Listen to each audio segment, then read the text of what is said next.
वो बूढ़ी औरत रोते हुए मेरे पांव पर गिर पड़ी और बार बार सजदे करने लगी। मैं जल्दी से पीछे हट गया। ये क्या कर रही हो माई?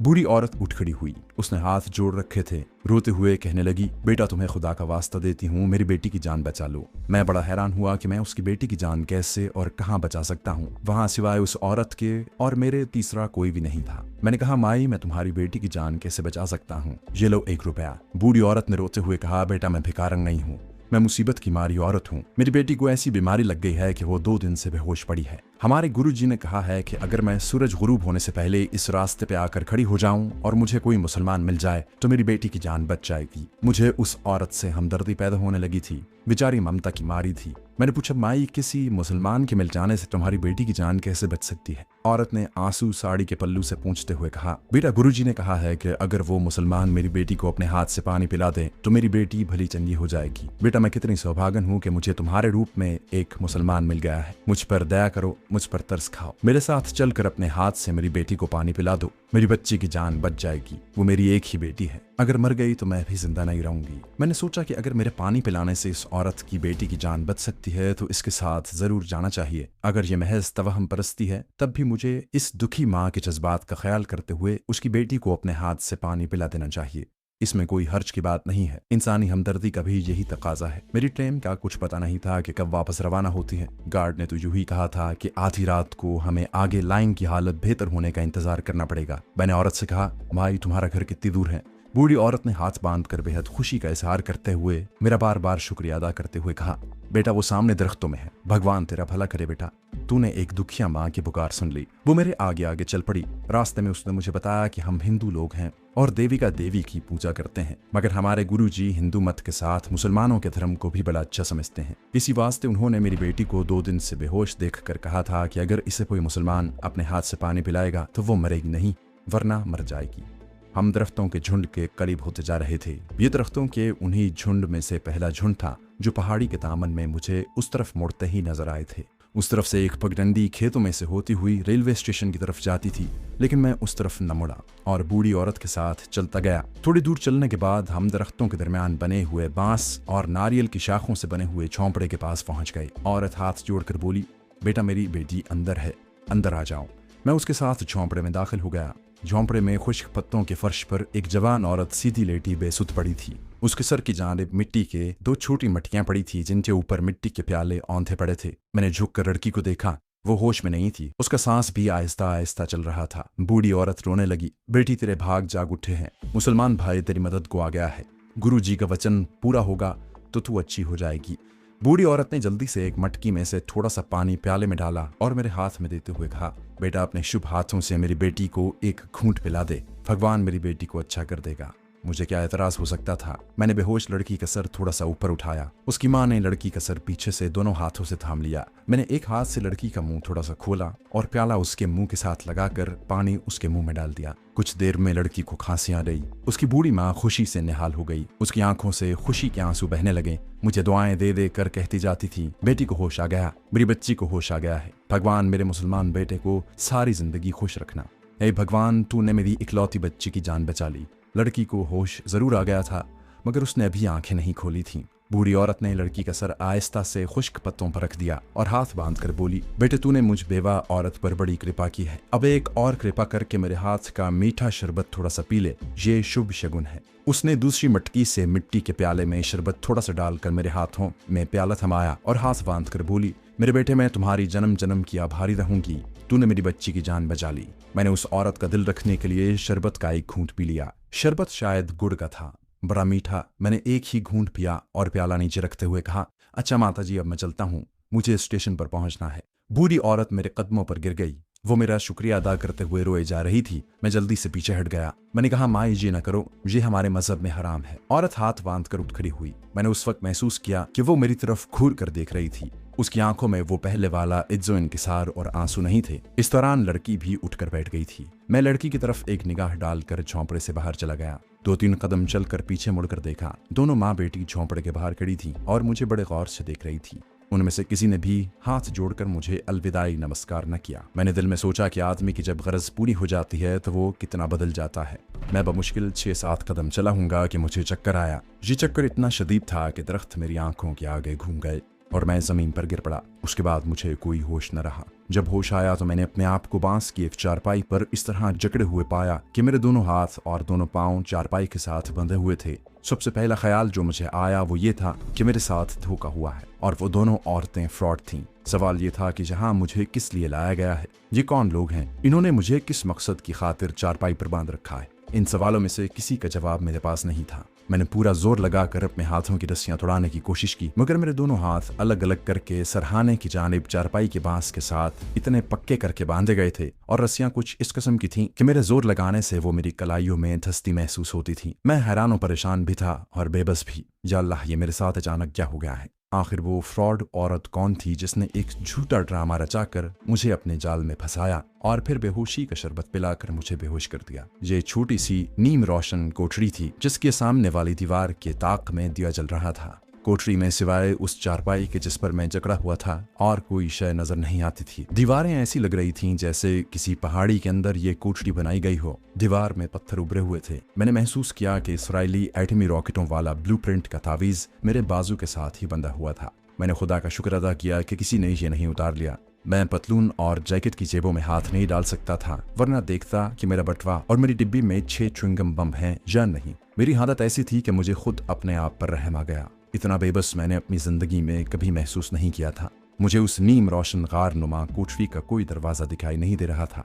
मुझे भूख भी लग रही थी और प्यास भी। मैं इसका मतलब था कि बेहोश होने के बाद काफी वक्त गुजर गया था। जरूर इस वक्त रात के 10-11 का टाइम होगा। मुझे बाहर आदमियों की आवाजें और कदमों की चाप सुनाई दी। ये आवाजें जहां कहीं भी दरवाजा था वहां आकर रुक गईं। एकदम सारी आवाजें खामोश हो गईं। फिर अचानक बीन बजने लगे। ये बीन सांप को नचाने के लिए बजाए जाते हैं। कुछ 5-1 मिनट तक कोठरी के बाहर बीन बजते रहे। अचानक बीन खामोश हो गए। कोई बाहर दरवाजे का ताला खोल रहा था। दरवाजा खुल गया। मुझे दिए की रोशनी में 4 अजीबोगरीब हुलिये वाले आदमी नजर आए। उनके सरों पर बड़े बड़े पगड़ बंधे थे। गले में मनकों की मालाएं थीं। सबकी बड़ी बड़ी मूछें थीं। रंग काले थे। बदन पर गेरुए रंग के लंबे लंबे कुर्ते थे। एक आदमी के हाथ में बीन थी। उन्होंने आते ही मेरी चारपाई को उठाया और कोठरी से निकाल कर एक गार नुमा रास्ते में एक तरफ चल पड़े। गार में थोड़े थोड़े फासले पर दीवार में ताक थे जहां दिए जल रहे थे। ये कोई जंगली कबीले के लोग थे। शक्ल सूरत और बीन की वजह से मुझे ये सपेरे लगे। मुझे ट्रेन में सफर करते इस आदमी की बात याद आ गई जिसने इसके बारे में कहा था कि जहां की बेद की टोकरियां और सांप बड़े मशहूर हैं। तो क्या सपेरे मुझे सांपों के आगे डालने जा रहे थे? मेरा जहन माऊफ नहीं हुआ था। मैं पूरी तरह होशो हवास में था और बराबर वहां से फरार होने के बारे में सोच रहा था। लेकिन उस वक्त मैं ये सोच रहा था कि ये लोग मुझे लेकर कहाँ जा रहे हैं। ये कोई गार था जो पहाड़ी के अंदर ही अंदर इधर उधर घूमता हुआ खुदा जाने किस तरफ चला जाता था। एक मकाम पर पहुंचने के बाद मुझे बीन की आवाज आने लगी। ये एक बीन नहीं थी बल्कि 3-4 बीन इकट्ठी बज रही थी। मेरी चारपाई जरा आगे गई तो एक हॉल कमरा आ गया। छत ऊंची थी। मैंने गर्दन उठाकर देखा। दीवार के आगे चबूतरा बना हुआ था। चबूतरे पर फनदार सांप का बहुत बड़ा बुत नस्ब था। चबूतरे की दोनों जानिब बड़े बड़े पगड़ों वाले आदमी गेरुए कुर्तों में मलबूस जमीन पर खामोश बैठे थे। वो सब सपेरे ही हो सकते थे। 2 सपेरे सांप के बुत की एक जानिब और 2 सपेरे सांप के बुत की दूसरी जानिब बैठे थे। उनके आगे सांपों का एक जोड़ा झूम रहा था। बुत के बिल्कुल आगे 2 लंबे लंबे पत्थर के स्ट्रेचर किस्म के छोटे चबूतरे बने हुए थे। मेरी चारपाई उनमें से एक स्ट्रेचर नुमा चबूतरे पर लाकर रख दी गई। एक बूढ़ा सपेरा एक तरफ से निकलकर मेरी तरफ आया। उसके हाथ में मिट्टी का लंबूतरा डोल था। वो मेरे सरहाने की जानिब आकर खड़ा हो गया। एक बूढ़े सपेरे ने आकर मेरा मुंह खोलने की कोशिश की तो मैंने उसे पंजाबी में गाली देकर कहा, कौन हो तुम लोग और मुझे यहाँ किस लिए बांध रखा है? जिस बूढ़े सपेरे के हाथ में मिट्टी का डोल था उसने कहा, हम तुम्हें कुछ खिला पिला रहे हैं, अगर तुमने ना खाया तो मर जाओगे। बूढ़े ने डोल में से किसी फल के टुकड़े निकाल कर मेरे मुंह में डाले। उसमें केले और संतरे की खुशबू थी। फल खाने के बाद बूढ़े ने उसी डोल में से फलों का शरबत किस्म का कोई मशरूब मेरे मुंह में थोड़ा सा डाला। उससे मेरे बदन में तवानाई आ गई, मगर मेरी तवानाई मेरे किसी काम नहीं आ सकती थी क्योंकि मेरे दोनों हाथ और दोनों पांव बंधे हुए थे। बूढ़ा पीछे हट गया। चारों सपेरे बराबर बीन बजा रहे थे और उनके सामने सांपों के जोड़े फन खोले झूम रहे थे। आप भी सोच रहे होंगे कि कहाँ मैं एक मुहिब्बे वतन कमांडो जो अपने वतन की तहफ़्फ़ुज़ की खातिर जहाद कश्मीर में एक मुसलमान की हैसियत से शिरकत करने गया था और कहाँ इन वहशी सपेरों के चुंगल में आकर फंस गया। जिन लोगों ने इंडिया के जंगल, पहाड़ और खास तौर पर वस्ती इंडिया के जंगली कबाइल को नहीं देखा वो इतनी आसानी से ये बातें नहीं समझ सकेंगे। हकीकत यह है कि आज के तरक्की याफ्ता ज़माने में भी इंडिया के दूर दराज दुश्वार गुजार जंगलों और पहाड़ों में ऐसे ऐसे गुमनाम वैशी कबीले आबाद हैं जो पत्थर के ज़माने के इंसान की तरह न सिर्फ कुदरत के मज़ाहिरात मसलन आग, पानी, दरिया, पहाड़ और दरख्तों की पूजा करते हैं, बल्कि अपने देवताओं को खुश करने के वास्ते अपने बच्चों और दूसरों के बच्चों की कुर्बानी देने से भी गुरेज नहीं करते। अखबार में ऐसी खबरें छपी रहती हैं कि भारत के फलां सूबे के पहाड़ी गांव में एक आदमी ने काली माता की खुशनुदी हासिल करने के लिए बच्ची को काली माता के बुत के आगे ले जाकर हलाक कर दिया। जब ऐसे आदमी को पुलिस गिरफ्तार करने में कामयाब हो जाती है तो वो आदमी अदालत में यही बयान देता है कि मुझे ख्वाब में काली माता ने कहा था कि अपनी बच्ची की कुर्बानी दो, मैं तुमसे खुश होंगी। ऐसा ही सपेरों का कोई एक कबीला भी था जिसके चुंगल में मैं बदकिस्मती से फंस गया था। आप हरगिज़ ये ख्याल न करें कि मैं अपनी दास्तान आपको सुनाने के लिए महज मुंह का जायका बदलने के लिए या दहशत पैदा करने के वास्ते इस तरह का वाक़या बयान कर रहा हूँ। ऐसी कोई बात नहीं। ये तमाम वाक़यात वो हैं जो मेरे साथ पेश आते रहे। दिक्कत यह है कि आपको उन जंगलों में जाने का इत्तेफाक नहीं हुआ। जो लोग उन जंगलों में से गुजर चुके हैं या उन्हें इन खतरनाक जंगलों में रहने का इत्तेफाक हुआ है, वो मेरी बातों को कभी नहीं जुटलाएंगे और कभी नहीं कहेंगे कि मैं महज मुंह का जायका बदलने के लिए इस किस्म के खौफनाक वाक़यात बीच में ले आया हूँ। आप जरा एक बार भारत के उन वस्ती जंगलों में निकल कर देखें, फिर आप अफ्रीका के खौफनाक जंगलों के बारे में दहशतनाक कहानियां मशहूर हैं उन्हें भूल जाएंगे। इसमें इंडिया की गवर्नमेंट के आइन का कोई तसव्वुर नहीं है। इन दूर दराज दुश्वार गुजार जंगलों में सदियों से वहशी और नीम वहशी कबीले शुरू से ही वहशी जिंदगी बसर कर रहे हैं और जुनूब में जहाँ सांपों को देवताओं के अवतार समझकर उनकी पूजा होती है, वहाँ तो ऐसी ऐसी कहानियां जन्म लेती हैं और ऐसे ऐसे हौलनाक और रोंगटे खड़े कर देने वाले वाक़यात सामने आते हैं कि इंसानी अकल हैरान रह जाती है कि आज की तरक्की याफ्ता साइंसी दुनिया में भी ऐसा हो सकता है। आज भी जुनूब मशरकी भारत के सूबों में जहाँ नाग देवता की पूजा की जाती है और लोग सांपों को देवता समझते हैं, आप किसी सांप को मार नहीं सकते। मैं मद्रास के करीब एक गांव में गया तो मैंने घरों के शहन में सांपों को यूं इधर उधर रेंगते देखा जिस तरह हमारे देहात के मकानों में मुर्गियां फिरती हैं। घर के बच्चे, औरतें उन सांपों को गले में डालकर उनसे खेल रहे थे, इन्हें दूध पिला रहे थे। इन लोगों का कहना था कि ये सांप इन्हें कुछ नहीं कहते। कोई चोर घर में घुस आए तो उसे जरूर डसते हैं। इंसानों के आज़ाए तख्लीकी की तो भारत के शहरी मंदिरों और घरों में भी आम पूजा होती है। उसको वो शिवलिंग की पूजा कहते हैं। इन बातों को, इन हकीकतों को आपके सामने बयान करने का मतलब सिर्फ इतना है, यह भारत में कोई एक हिंदू धर्म नहीं है। धर्म के बेशुमार फिरके हैं और हर फिरका अपने अपने देवताओं के अपने हिसाब से पूजा करता है। आमतौर पर लोग समझते हैं कि हिंदुओं में लाख फिरके हैं, मगर आवादौन पर सभी फिरके मुत्तफिक हैं। ऐसी कोई बात नहीं है। आप मेरी दास्तान पढ़ चुके हैं। मैंने राजस्थान के एक धर्म स्थान में रहकर जैन मत की पूरी तालीम हासिल की थी। जैन धर्म में आवागौन को इस तरह तस्लीम नहीं किया जाता जिस तरह हिंदू ब्राह्मण इसे तस्लीम करते हैं। मैं इस बहस में नहीं पढ़ना चाहता, सिर्फ इतना कहकर अपनी दास्तान की तरफ आता हूँ कि हम जैसे भी हैं मुसलमान हैं। हमें खुदा का शुक्र अदा करना चाहिए कि उसने हमें मुसलमान घराने में पैदा किया। अभी तक मुझे कुछ इल्म नहीं था कि मेरे साथ क्या सुलूक होने वाला है। उस वक्त सूरत हाल ये थी कि 4 सपेरे बड़े बड़े पग्गर बांधे, लंबे गेरुए कुर्ते पहने, नाग के बुत की दोनों जानिब बैठे बीन बजा रहे थे और मैं रस्सियों से जकड़ा हुआ बांस की चारपाई पर पड़ा था और चारपाई नाग के बड़े बुत के आगे ऊंचे चबूतरे पर रखी हुई थी। इतने में मैंने देखा कि 4 आदमी एक और चारपाई उठाए चले आ रहे हैं। उस चारपाई पर कोई औरत रस्सियों में जकड़ी हुई थी। मैंने उसके बाल देखे जो सरहाने की जानिब चारपाई से नीचे लटक रहे थे। बीन के शोर में उन आदमियों ने ये चारपाई लाकर मेरे साथ वाले चबूतरे पर रख दी। मैंने नजरें फेर कर देखा। चारपाई पर जो औरत बंधी हुई थी उसका रंग जर्द था, आंखें खुली थीं और वो खौफ के मारे नीम मुर्दा हो रही थी। उसके हल्क से ये जुमले निकल रहे थे कि मुझे न मारो, मुझे छोड़ दो, खुदा के लिए मुझे छोड़ दो, अम्मा मुझे बचा लो। मैं चौंका। ये लड़की भी मेरी तरह मुसलमान थी।